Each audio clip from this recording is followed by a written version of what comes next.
Daily Devotionals for May 20th. Today's scripture reading will be Isaiah 5, verse 20. Woe to those who call evil good and good evil, who put darkness for light and light for darkness, who put bitter for sweet and sweet for bitter. You know, that is such an important scripture. And I want to, I was going to share that this morning, and I'm like, Lord, what can I say about this that hasn't been said?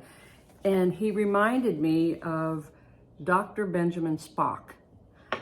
And I remember as a child hearing about him. My youngest brother was born in 1961, and my mom, I know she saw an interview of him on TV about this book. And she would not purchase it, and she rejected basically everything that he said. And I am so thankful she did. She gave us a difficult time, but she did right for her children.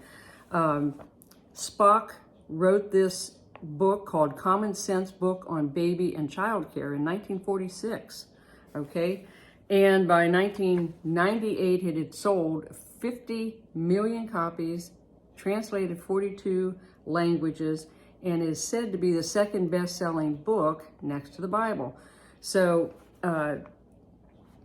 his advice, and this is what I read online, his advice and recommendations revolutionized parental upbringing in America. And if you think about it, because it was translated in 42 languages, that went around the world. I remember my mom saying, spare the child, spare the rod and spoil the child. If you don't teach them, when they do something that's wrong, if you don't teach them what is right, they're not going to learn from it. And we've got so far away from that, and, thanks to Dr. Spock. He was a socialist. He was an activist for the New Left movement and anti-war, against the Vietnam War. He believed in legalized abortion, homosexuality, marijuana.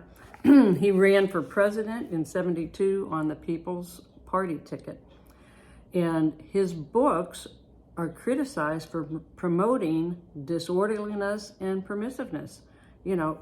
If we don't get back to the number one selling book, okay, the Bible, God tells us how to raise our children, and this guy he was a pediatrician, but I think he got way offline. I'm not trying to criticize him, but it was the Spirit working through him, an anti-Christ spirit working through him, which transformed the minds of millions of parents. So, Proverbs 22:6 says, train up a child in the way that he should go, and when he grows old, he will not depart from them. Trust me, I remember things my mom told me, regarding the Bible. She may not have gone to church all the time, but she knew the word. And, we had fear of God, but it was fear of mom. Boy, if you didn't march the line, and she did right. Today, kids do what they want, and parents don't correct them, and why? They didn't when they were little. Proverbs 22:15 says, children do foolish things. Correcting them drives the foolishness away. Ephesians 6, 1 through 4. I was actually going to read that.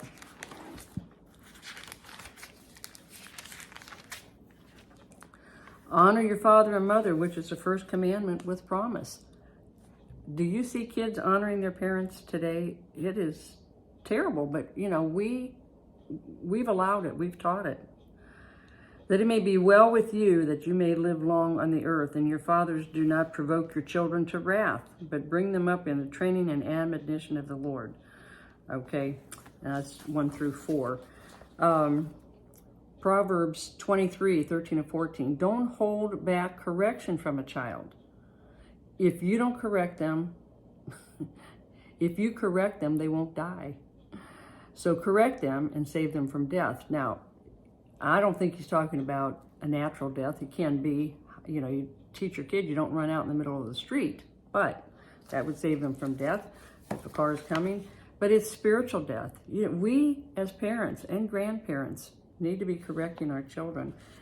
Jeremiah 29:11, God knows the plan for our life. We need to be teaching the kids according to the word, and most importantly, teach them from 1 Corinthians 13, the love chapter. Love is going to cover all things. You can correct, and I do that now with my grandchildren. I've got little ones, I've got older ones and little ones. I correct them with love, okay? And they listen well to me. I am teaching them according to the word. Spare the rod, spoil the child.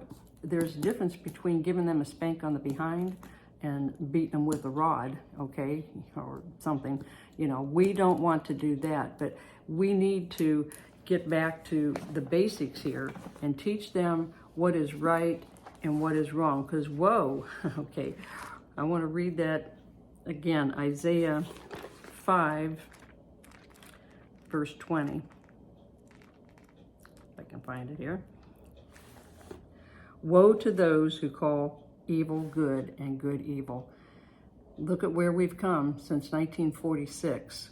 There's been how many generations? That's like my generation. There's my son's generation. There's the younger generation. It's like my grandson and I got smaller ones. If we don't get back to the basics, if we truly love our children, we will teach them the way of the word, not the way of a book, okay? All right, till next time, be blessed.